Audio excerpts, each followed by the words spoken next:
Very good morning. So this is our fifth session on economy basically. First 10 sessions we done on science and tech. After that we started the economy. So far what all we covered? Money supply we did in very detail. This bond yield, all these concepts we multiplied times we discussed it. After that banking sector issues, what is going on in the recent past. That part we covered. Today we are going to do macroeconomic concepts, basically GDP, GNP, NNP, all these factor income, all these concepts. Plus after that next class we will be focusing on fiscal and budgeting aspects of this. Go ahead. And most of this class will be in a revision format. Like I expect that most of you have gone through this concept. This is like a refresher class, so you can just, if you have any doubts you can clear it. Otherwise it's just already what you know, we will be revising it, most of the things. And if there is any current affairs relevance, we are already adding into these slides.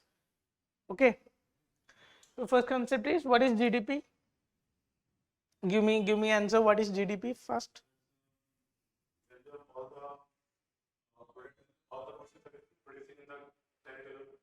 Main point is, it is a territorial concept. If we take India, whatever goods plus services within a time, that may be 1 year. Within 1 year, whatever is the total value of goods and services that is produced within this territory, then everything we add in GDP. Now what is GNP?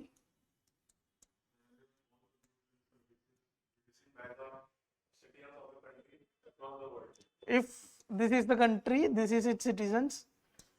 Sometimes it is used as citizens or sometimes it is used as resident. Both it depend on different sources. Both different sources में दोनों दिया है. Like NIOS books has given that citizen is GNP is the gross national product, like total goods and services, so monetary value of total goods and services of citizens is holding. There must be difference, but depending on circumstances, both these are used. The resident means 6 months plus. If XYZ person is staying in the country, we are giving this resident status. Now, how is these two related? GDP is equal to GNP equal to GDP plus net factor income from abroad. And what is this component?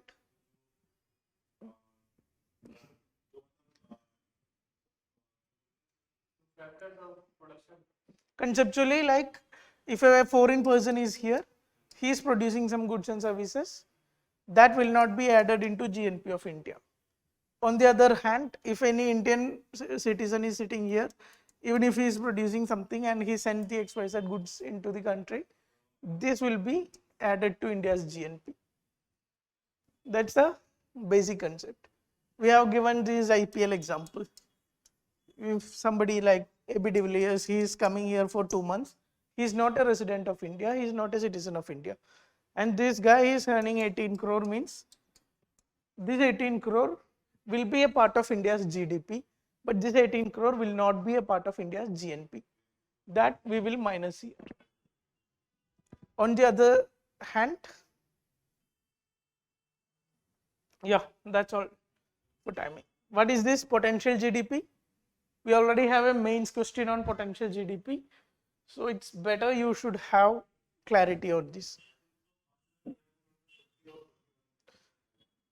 20 years, yes. 20 August. 20 mains we had a question on potential GDP. What is it exactly? Yeah. GDP is like goods plus services produce हो रहा है. Goods services कैसे produce होगा? You need capital, you need labor, you need investment, you need every other factors of production should come into picture. If everything is the factors of production is utilized 100%, then that is the maximum potential maximum GDP that can be produced with those resources. That XYZ amount we call as potential GDP. One indicator is 0% unemployment and constant inflation will be a feature of potential GDP. This is like exactly you will not find any potential GDP. This is a theoretical concept. Now what is GDP gap? That is the difference between potential GDP and what is the actual GDP that is XYZ happening. Okay, go ahead. Let's discuss how GDP calculation is done by different methods. We basically have three different methods of GDP calculation. First one is the expenditure method, then we have production method, and third one income method. Now which method is used in India?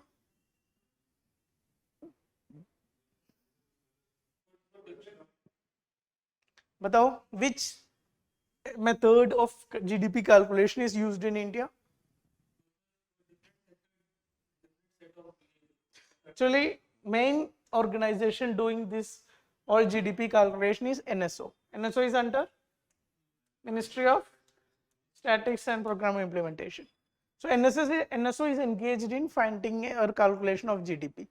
NSO calculate GDP on all three bases, on expenditure method, on production method, as well as income method. But NSO takes India's official GDP as GDP calculated through production method or gross value added method. At the same time, if you closely observe these Indian GDP figures in different data, different set of newspapers or different set of articles, context what is written, you will find slight variation. Some places it is saying India's official GDP is this. At the same time, the same relevant newspaper or having sources, credible data, at some point is saying India's GDP is having slightly different number. That difference comes because RBI uses RBI in RBI context wherever GDP is there. RBI mentions a GDP calculated by expenditure method. While for all Government of India official purposes, our GDP is production method. But when RBI is citing something, RBI article is publishing, what GDP you are reading is GDP calculated by expenditure method. Ideally, all these should be same, but practically there will be some sort of differences between all of these. Okay, now what is GDP calculated by expenditure method? It is basically having four components. What is C? Private consumption. GDP is equal to private consumption plus investment plus government spending plus net factoring or export minus imports. Why we are cancelling the imports?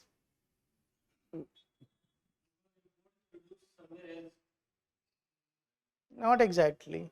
Why we are cancelling in this equation? What we really want? Total goods and produces produced within India. Now if you look at this consumption means private consumption. Even if a car is imported, it is brought by you, a new car. That amount is going into consumption. Now if you don't minus this, it will become double entry.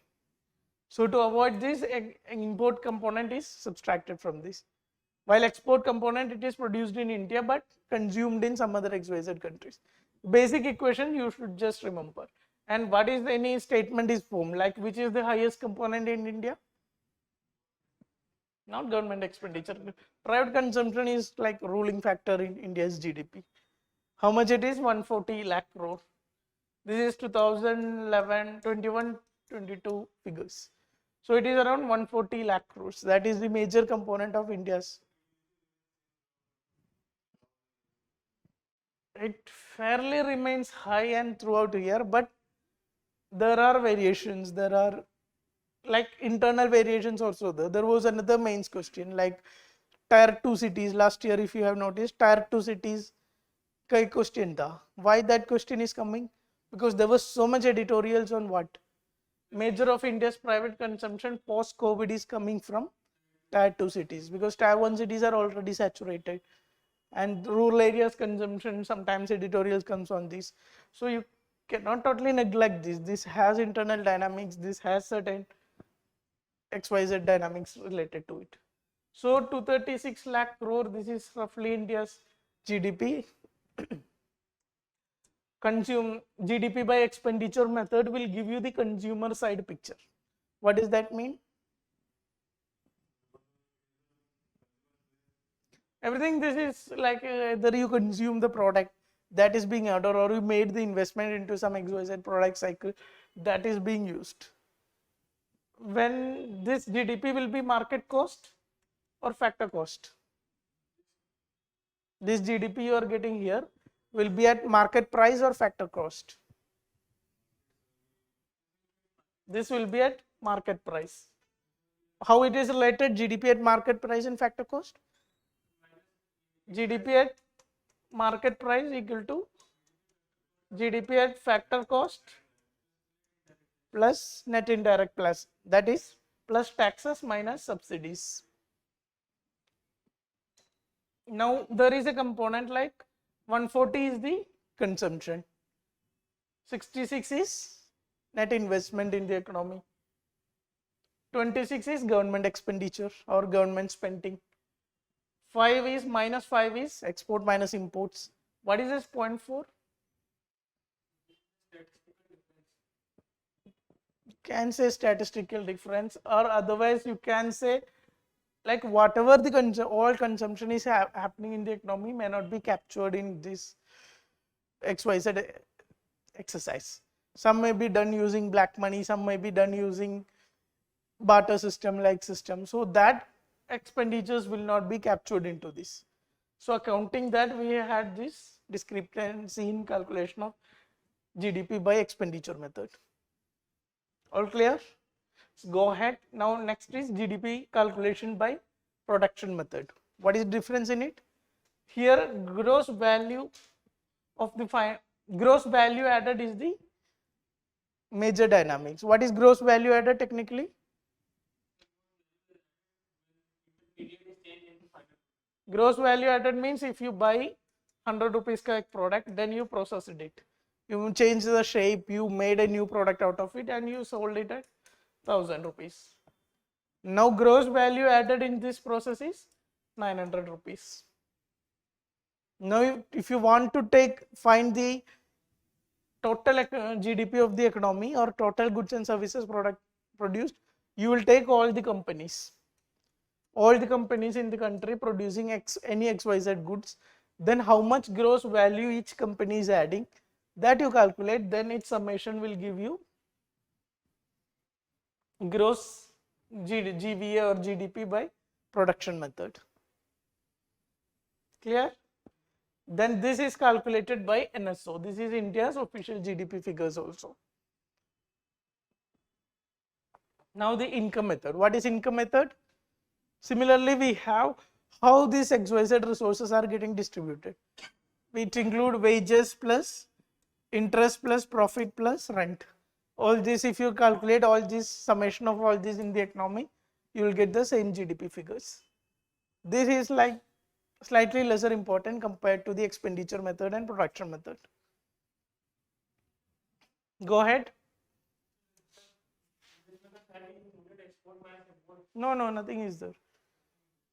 Wages, interest, only this factors needed for producing XYZ goods, that is only calculated.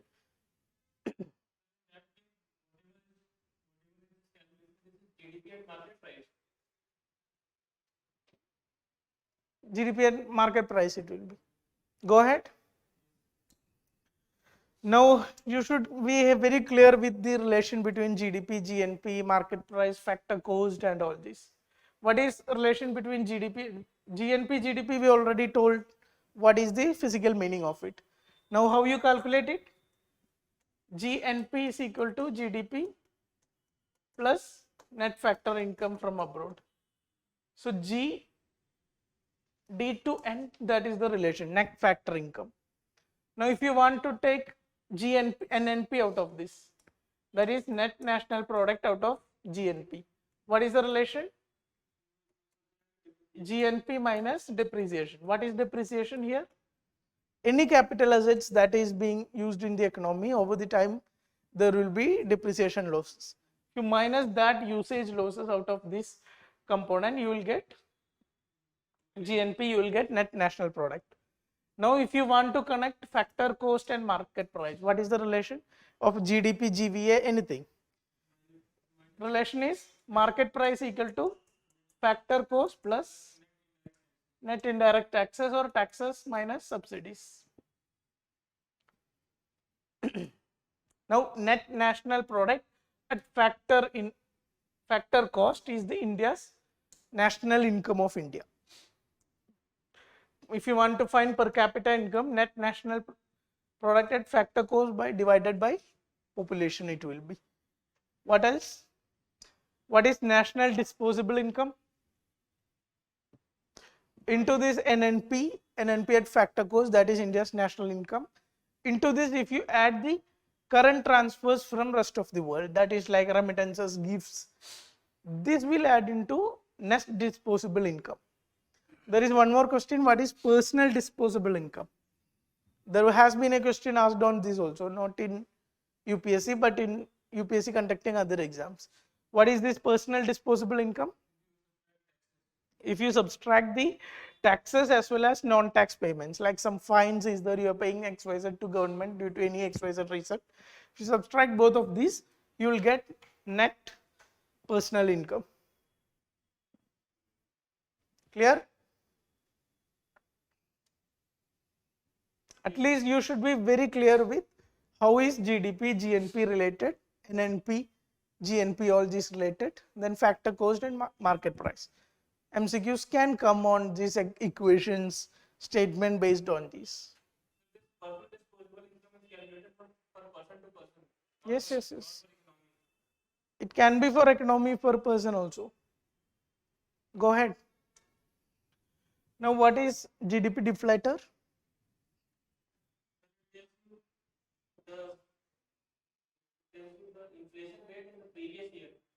It tells you it is an indicator of inflation. What are other indicators of inflation? That is WPI, CPI and all these indicators. And what is the major difference between these basket based indicators and GDP deflator? We have a slide here. Major difference is GDP deflator contains GDP, that means all goods and services produced in the economy is captured in GDP deflated value, whatever you are getting. At the same time, if you are looking at CPI, it will be having a selected basket. That basket will also be changing for rural, for urban, for overall India. All this it is changing. So for CPI, it is a small basket. For WPI, if you look, even it is a basket, but it is only for service goods. Such services are not even included in this. So GDP is much broader concept. What is the issue with GDP deflator? Quarterly it is available. Otherwise, all other indicators we are available monthly. And what is other issue? Why we are not focusing any policy focus on GDP deflator compared to CPI or WPI other indices? Delay is one aspect of it. What is the other reason? What can be the other reason why GDP deflator is nowhere getting that much of importance in policy decision making? Or everywhere we use CPI, and if there is a production perspective, we use WPI. For policy making, we need selected how it is impacting.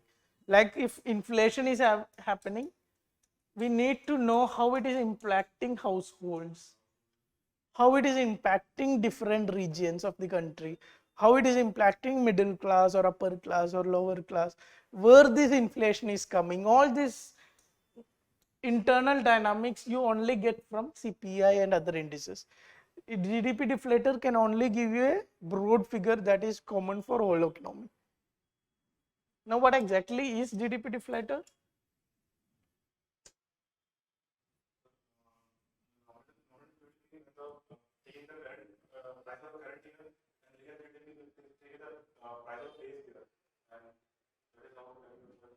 Nominal GDP by real GDP, and that is GDP deflator. What is nominal GDP and what is real GDP? Nominal GDP is sum total of in a year valued at current prices. What is real GDP? Predetermined base market price. What is the difference between this? Here, if suppose X is the price in a 1 year. Now after 1 year, here we look, it will be x plus कितना price rise हुआ plus inflation. Nominal GDP will have this inflation component. If we delete this inflation component, we will know real GDP growth or real value, that is the XYZ price rise due to inflation we are deleting from this. So if economy, suppose 100 is the value of economy right now, after 1 year it become 120. Now this 120 means 20% your economic grew. Now where this 20% came from? If at the same time there is 20% inflation, means your real growth is 0. You have exactly not achieved any growth in increase in goods and services. All your growth is coming from simply price rise.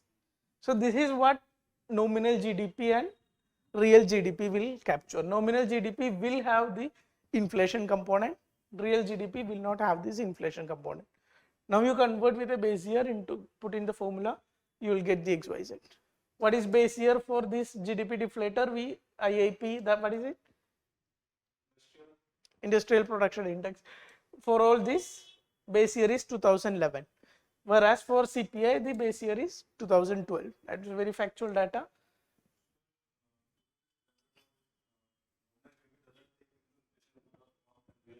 Yes, we will have a discussion. Nominal GDP doesn't take inflation into account.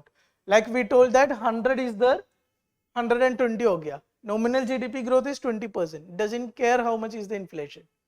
Now if you want to, from this 20%, you have to find real inflation or real GDP growth. What you will do?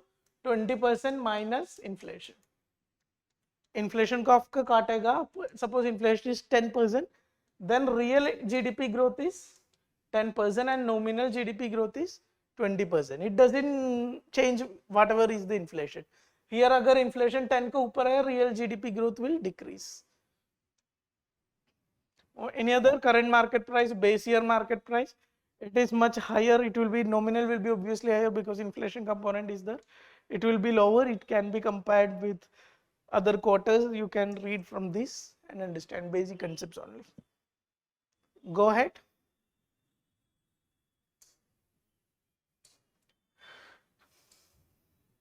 Now what is pent up demand? What exactly is recession? Technical recession, when we call recession has happened? When there is negative GDP is shrinking, not for 2 financial year, for 2 quarters. 2 continuous quarters, if GDP of a country or a state or anything is shrinking, then we call as technical recession has happened.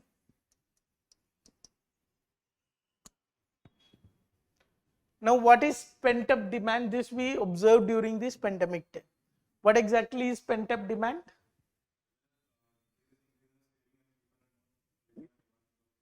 Exactly. Economy was in motion, then recession happened. Then क्या हो गया?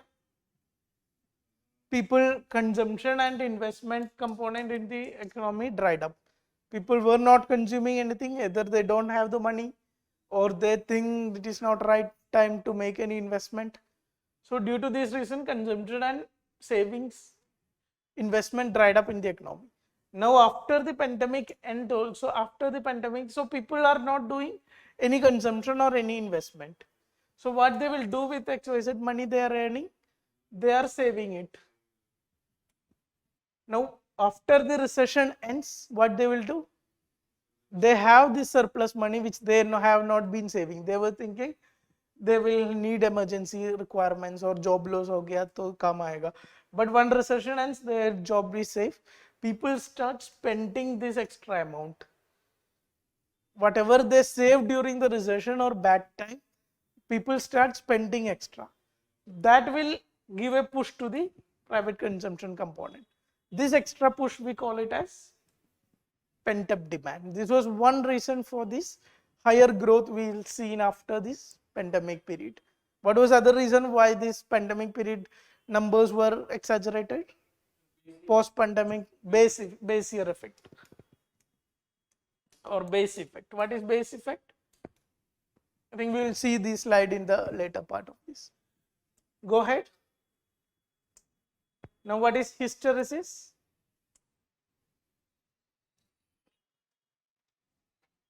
Hysteresis in economy. What is technical meaning of hysteresis? Not uncertainty. If some incident happened,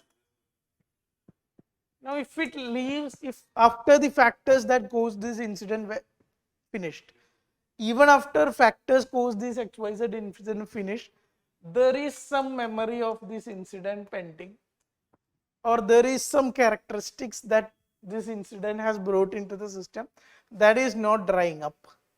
This kind of phenomenon we call it as hysteresis. In pandemic, what happened? In pandemic happened, people national output or people consumption has severely dropped. Now in this time, this drop you can see like pandemic period. Now by reaching here, the pandemic factors are over. Now there is no lockdown, there is no such XYZ related to pandemic. Still the growth is not reaching the previous levels.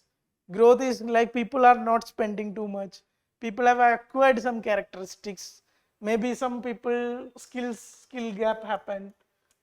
People doesn't got into education during this time. People lost this school education during this time. Due to all these factors, how much there was output in the economy, that output is not picking up even after the pandemic has vanished. So these kind of events or incidents we call it as hysteresis effect in the economy. Go ahead. These are all different factors that cause this economy. You can read these ones. Loss of skills, long-term unemployment, cutback in investment, outdated technology, potential falls, all this. Go ahead. What is green GDP? We solved a question also in last Saturday. What is green GDP? Green GDP is more important to know what is not green GDP. Green GDP is not your investment in green assets or renewable energy or any of these. Green GDP is GDP minus the value of environmental degradation you have cost for generating this GDP, minus PP. What it is? Pollution effects. For pollution effects, however, whatever is the degradation or pollution monetary value that is issues that is created, if you subtract these two components from this your nominal GDP value, you will get the green GDP of the country.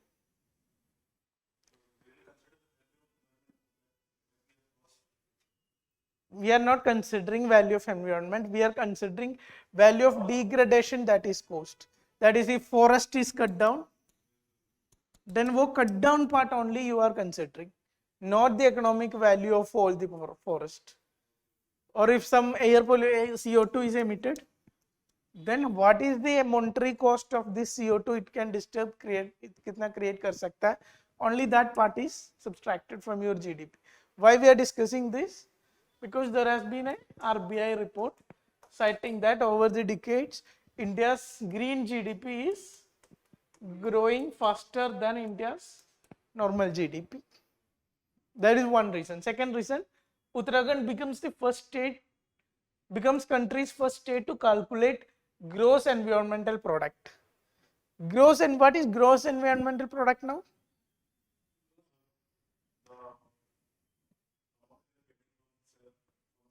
Suppose we take the example of forest itself. What all services forest provide?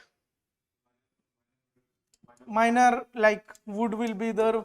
Some people will be collecting wood and using it as fuel. Timber will be coming from this. Medicines may be coming from this. Honey will be coming from this. So many products we are getting from forest. If we combine all this monetary value of all the services provided by any environmental component, that summation is called gross environmental product. Here you have a broader figure, something related to GDP. But if a question came on green GDP, you should be very clear with what its conceptual definition is. Go ahead. What is Kushnet curve? Kushnet curve is the relation between level of environmental degradation and level of development or GDP per capita. What it says? At initial levels of development, you increase your per capita income or you increase your standard of living or living level of development. This increase in development will be associated with increase in environmental problems, increase in CO2 emissions, increase in all these pollution factors. Which phase India is in? India is still in this climbing phase. Now, after reaching a point, after reaching a turning point, you can say, after reaching that point only your graph starts changing. You reached a huge level of environmental economic development, that is your per capita GDP reached a certain level, then only you acquired different skill set in different technologies, then only your this environmental impact XYZ will start falling. How do you categorize a country into developing, developed and underdeveloped? What are the basic elements of this categorization?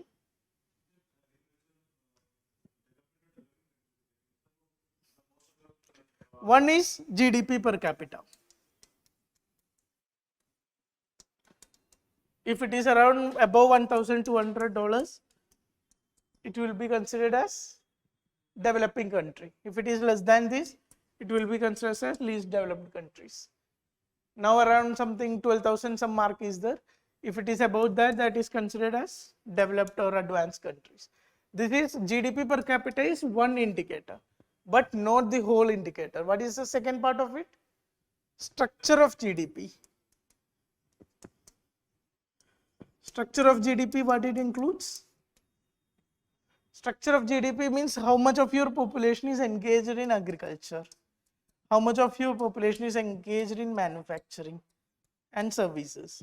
You need, if you want to be an advanced country, you need your structure of GDP to be diversified.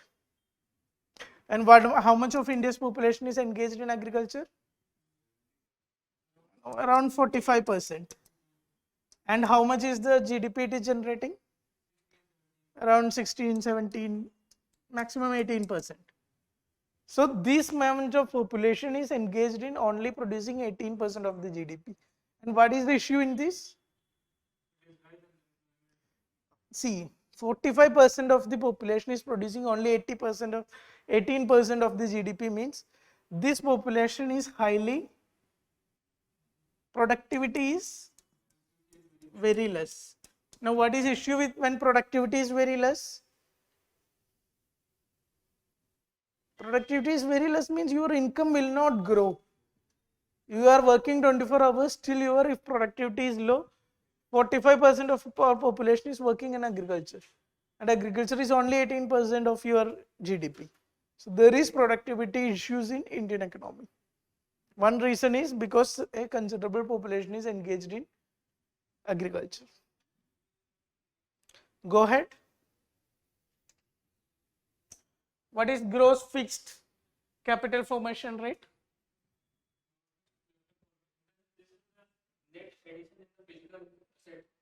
What is capital investments means? Or capital spending, capital expenditure, what does this whole concept is? Anything that is expenditure ho gaya that result in formation of some asset. If asset generation is happened, we call it as capital investment or capital expenditure, and next class also we will discuss this in detail. So gross total economy में कितना capital investment हो रहा है divided by GDP, that is the gross fixed capital formation rate. And what is its status in right now in India? There has been a point of slump during this pandemic. After that, it is slightly picking up. Around 30% is the rough figure of capital formation in India. Now, why this is increasing? Savings are increased. Government is pushing too much of capital investment.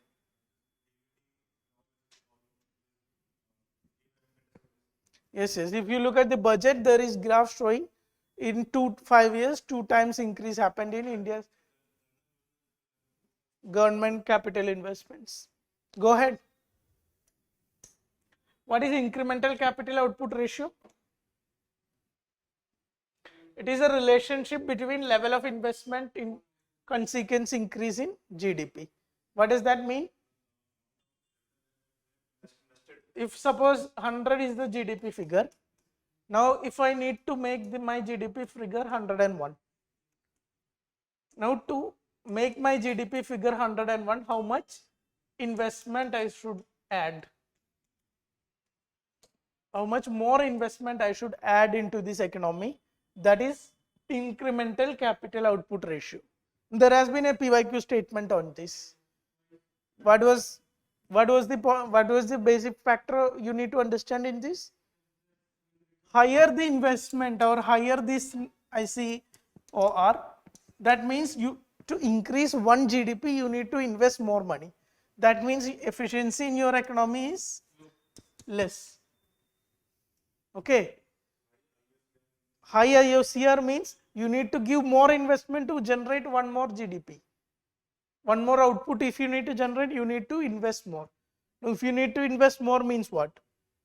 Your efficiency is less. If some other economy is by putting half of this amount, if it is generating one more output, then that economy is much more efficient than yours. These are inversely related, efficiency of the economy and ICOR or incremental capital output ratio. Go ahead. Investment versus saving, which one is more important for the economy? Don't read all this. Tell me which one is more important for the economy? Why saving? You're saying saving will lead to investment. What is your answer? You are saying investment. Why investment is more important?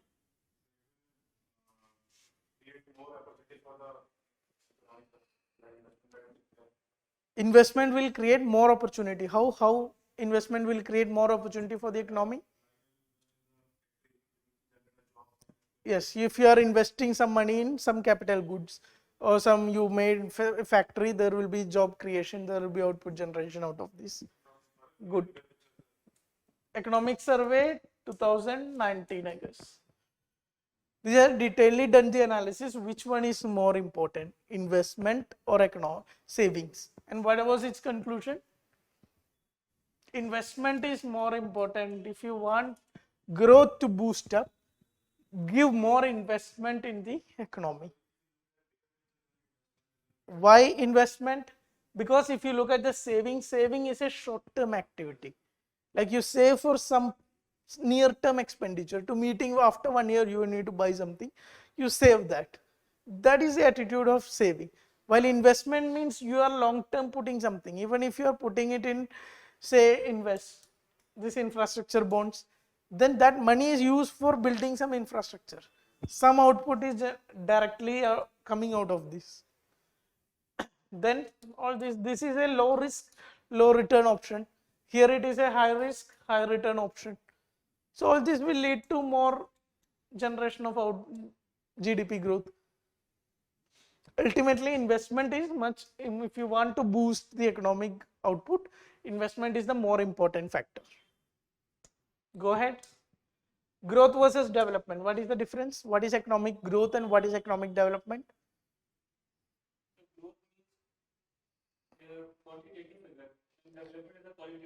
Growth is a quantitative figure. How we measure this quantity? Through all this GDP, through all these methods. Income of the people or personal income we discussed, unemployment, inflation growth, all these are different indicators of GDP growth or economic growth. Now, what is the difference between economic growth indicators and economic development indicators? Here the focus is not just on expansion. Here focus is only on expansion. Here focus is on expansion plus empowerment. Empowerment means you are making the stakeholders capable of doing more. If you are producing 100, at the same time you are producing 100 and making the stakeholders capable of producing much more. And how do you do this? You give them better quality of life. You give them better human index, human development index. That means you give them better access to education, better healthcare facilities, better range of different variables. All these faculties you provide to the citizens or and other stakeholders, so that their ability to produce XYZ will increase. Now, what is general indicator of economic development? That is UNDP's. UNDP is what? Human Development HDI. Go ahead. Human Development Index I am not covering here, we covered in many classes. You go through details of this, every 10 indicators, which are different indicators. What is the weightage of this? Everything revise. Go ahead. Now, what is the relation between inflation, disinflation and deflation? Inflation, you know, consistent rise in general price level in the economy is inflation. You can see this in the positive side of this. Now, disinflation means keyword is there is inflation in this term also. That means price is still increasing. Here maybe in 1 month 10 to 20 it increase. Here it may be not increasing 20 to 30. But here maybe it is increasing to 24. In inflation 10 to 20 increase hua in a specific period of time. If disinflation is happening, it is still increasing, but the rate of increase is decreased. That is 20 to 30 nahi ho raha hai, 20 to 24 ho raha hai. Still the price is going up only. That is this yellow stage. Now, if price level is going down, then that we will call as deflation. Why deflation is so bad to the economy?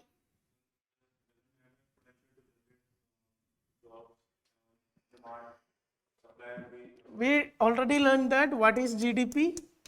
Consumption, private consumption plus investment plus government plus X minus M.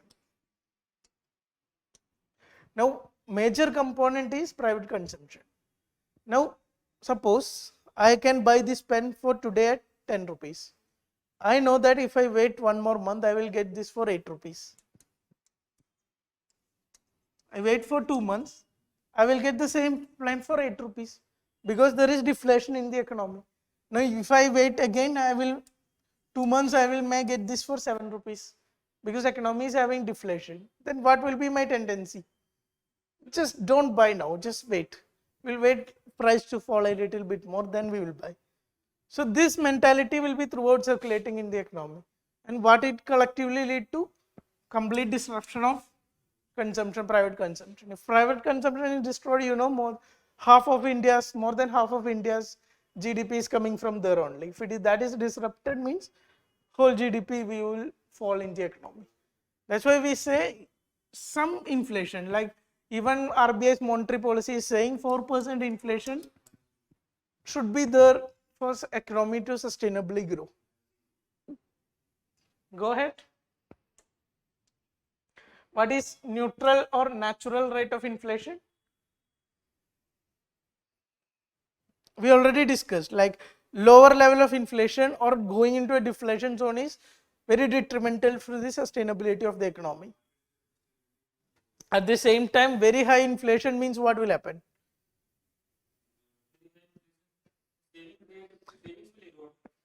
Very high inflation means purchasing power of whatever currency is there, that will destroy. Purchasing power is lost means all your money in the savings, all your money in the other instruments will be affected.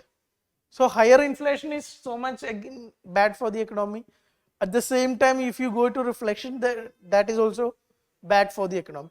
So, there is a neutral figure somewhere in the between where there is a state of equilibrium, stable inflation and full employment can be achieved. That level of inflation we call it as, or interest we call it as natural rate of interest. It is after finding or assuming a natural rate of interest, monetary policy will be decided.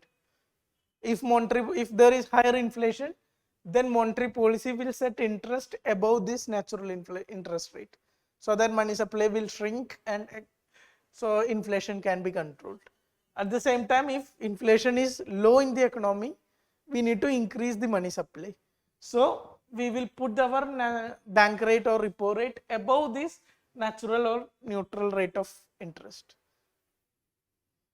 Go ahead. What are different types of inflation? Demand pull inflation. What does it mean? In a market economy, the price of every goods is decided by demand and supply. If demand is much more than the supply can provide, that leads to demand pull inflation. Give me an example.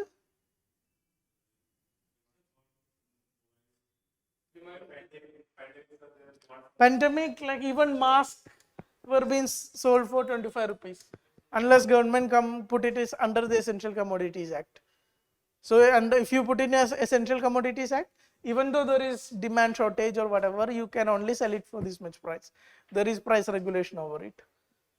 So, demand pull, if price rise is coming from the demand side, we call it as demand pull inflation. Cost push inflation, what it is? If any product, what are the factors of its production? That is, rent is there, profit is there, investment, interest is there, that is profit.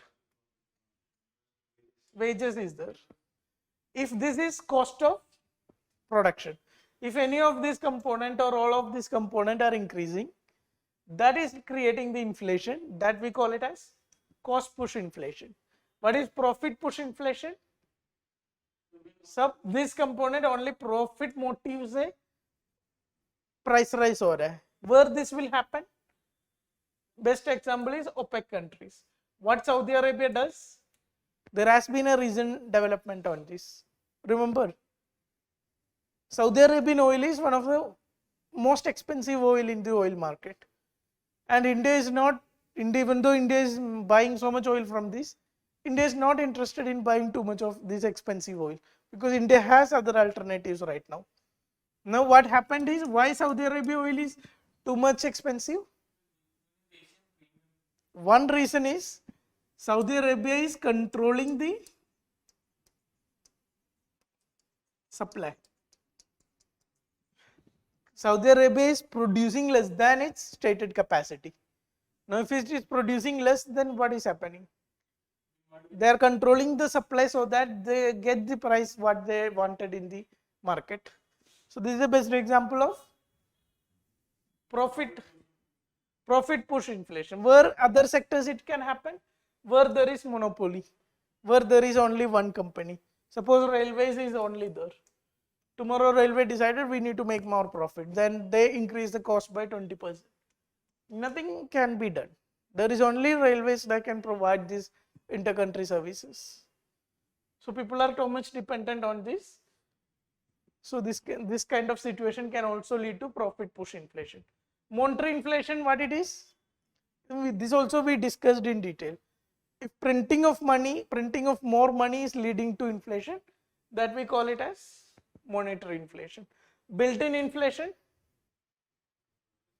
a wage price serve inflationary spiral. What does it mean? Suppose cost of products in the market is increasing, food items are becoming expensive, then these employees will not be able to get these goods and services. So what they will do? They will go to their employer and say we need higher prices. And if employer is giving them higher prices, that higher prices will be reflecting back in goods and services in the economy. If goods and services are getting expensive, that means wages has to be made adjusted according to it. So this inflationary spiral will go on. This type of inflation we call it as built-in inflation. What is stagflation now? Stagflation is high inflation plus high unemployment plus high growth. You get high growth, that high growth will be only nominal growth. Real growth will be extremely low or even zero also. This high growth you are speaking here will be only nominal growth. This high growth is coming from high inflation component only, most of the high growth. Such a situation we call it as stagflation. High employment, high unemployment, high inflation coupled with high growth rate. Skewflation. What is skewflation? If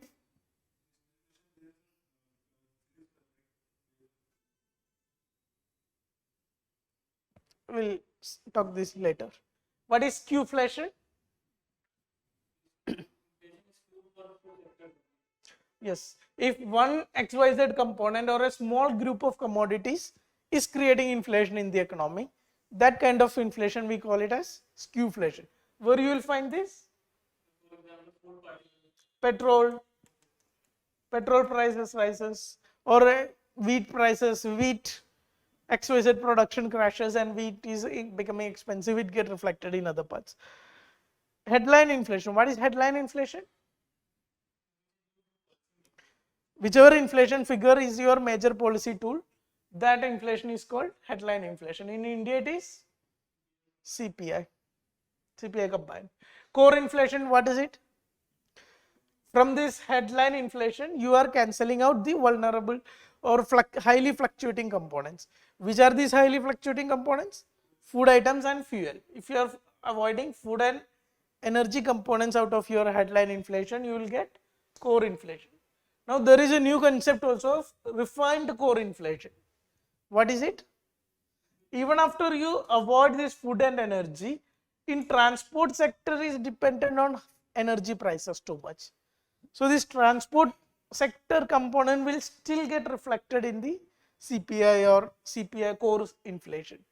So you cancel out the transport impact of fuel or energy price rise in transport and communication sector also. That also if you cancel out, you will get the refined core inflation. Only basic questions can come, उस time confused नहीं होना है. This much is the maximum level of knowledge you need to know.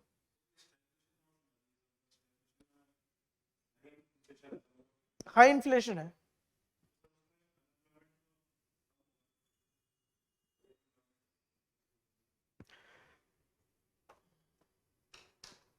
We'll take up this later. Go ahead. Yes, right. You asked in the exam, right?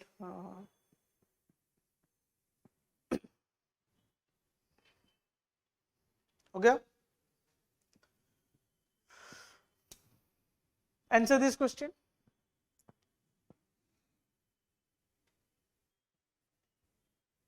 (2021) prelims question.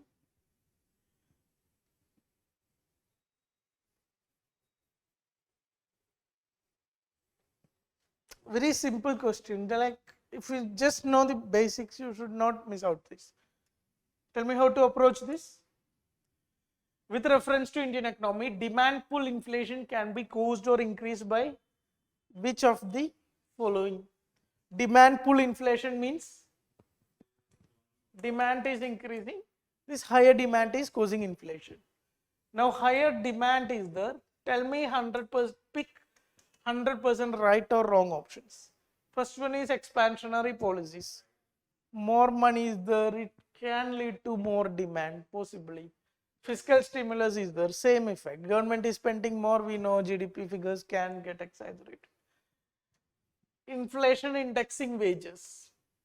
And suppose I am confused, I am not aware of. Higher purchasing power. Higher purchasing power means what happened?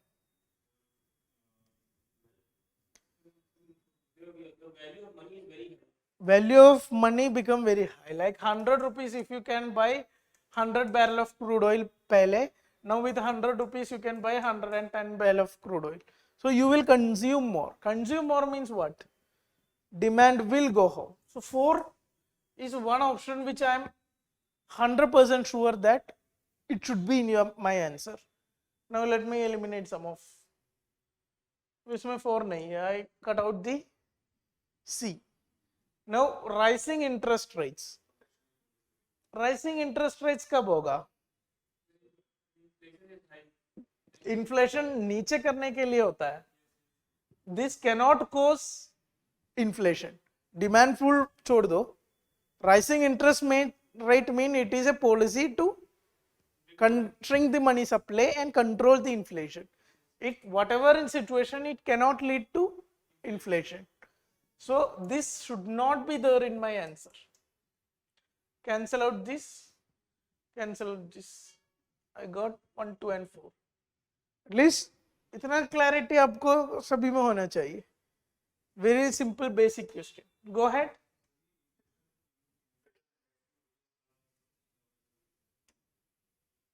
You have to search it out. Base effect. What is base effect?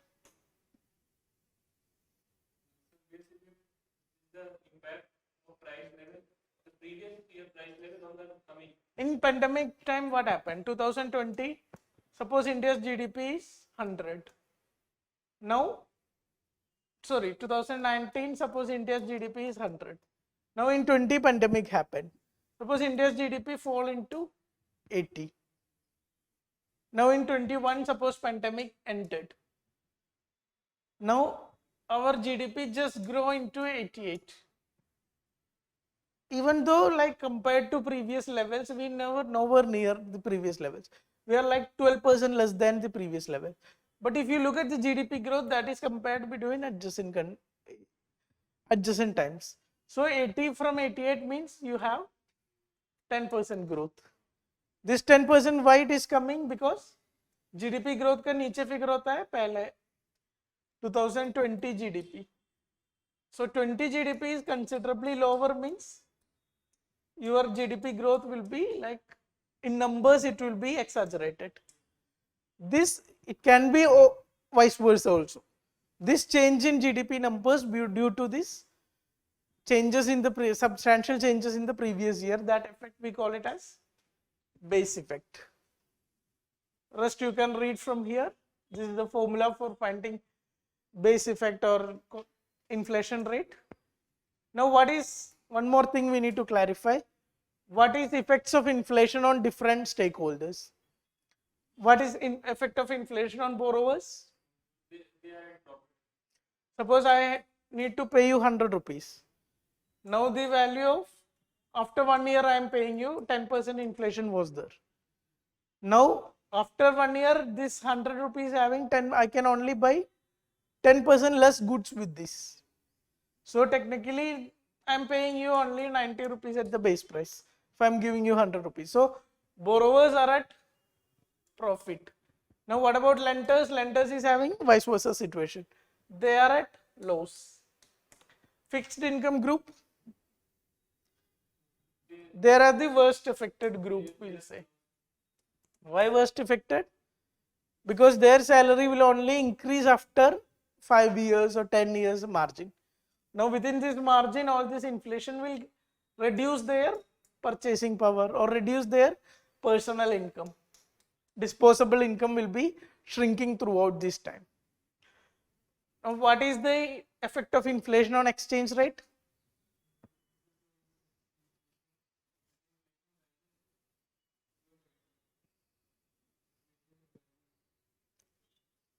Think karo, what is effect of inflation on exchange rate?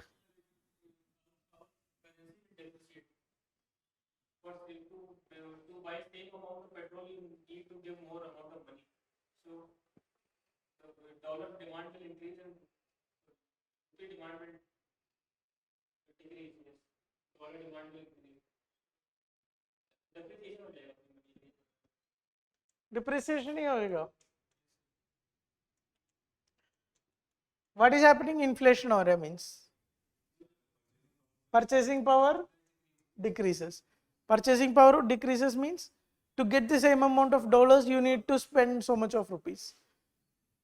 Overall you are pushing up the demand of the dollar. Demand of the dollar is pushing means dollar will go high. That means eventually rupee will fall down.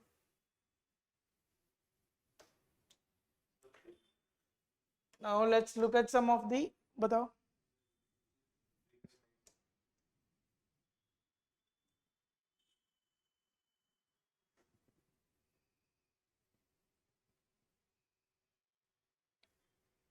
हो गया?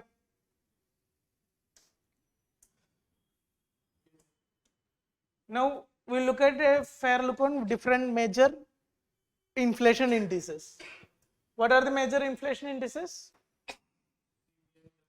CPI we have rural, urban and all India level. After that there is CPI industrial workers also. Now who is publishing this CPI rural, urban and industrial level? NSO, which is under Ministry of Statistics and Program Implementation. Base year is 2022. Which component has the highest weightage? Food and beverages. This is a consumer perspective. Now, goods and services both are included in this. Indirect taxes are also a part of this. That means goods plus taxes in the economy, this combined rate kitna upar ja raha hai, that figure you will get from CPI values. Now, Consumer Food Price Index, CFPI. This is also an index released by NSO. Base year is 2012. It will capture only food prices. What next? CPI Industrial Workers, released by Labor Bureau. Base year is 2016.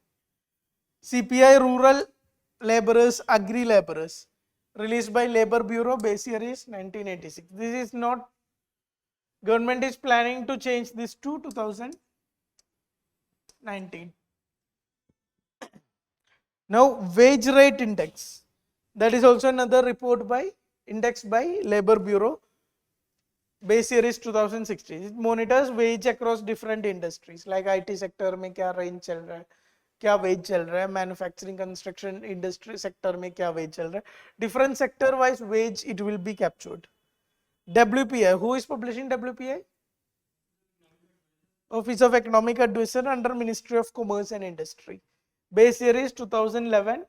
Highest weightage is for manufacturing sector. Most important point, services are not included and indirect taxes are not part of it.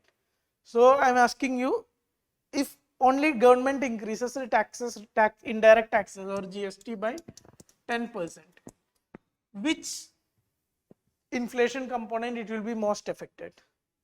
CPI or WPI? CPI it will be more impacted because there is direct influence of taxes within CPI. While WPI also impact will be there, but the direct consequence will not be there. Go ahead.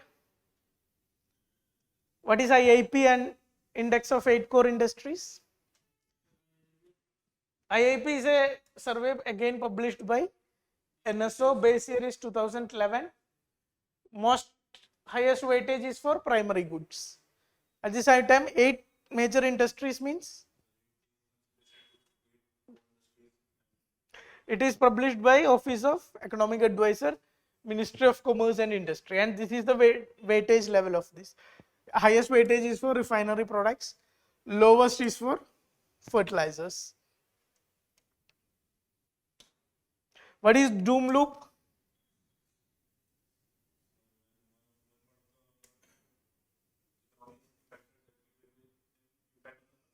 One part of the economy, some XYZ thing happened. One part of the economy, some crash happened. It will have multiplied impact on other part of these economies. These kind of impacts we generally call it as doom loop, like bank failure in USA. It is having some kind of impacts in throughout the world. Or pandemic related Chinese. What happened in recent phase of pandemic? China was facing the heat of pandemic and Chinese production has fallen. And this has loosened the cushion for so many other countries. Even during the peak of pandemic time, China was growing. So that cushion was taken out from the world during this later phase of it. So that's the end of today's class. What we basically covered is macroeconomic variables, GDP's different dynamics, then inflation, how XYZ it is impacting, then some of the recent developments, recent key terms that is in use. These elements we have covered in this class. Next class we are going to do fiscal policy and budgeting aspects. Not exactly budget, this year's budget, but basic concepts related to budgeting aspects and recent developments associated with it. That's all for now. Thank you so much.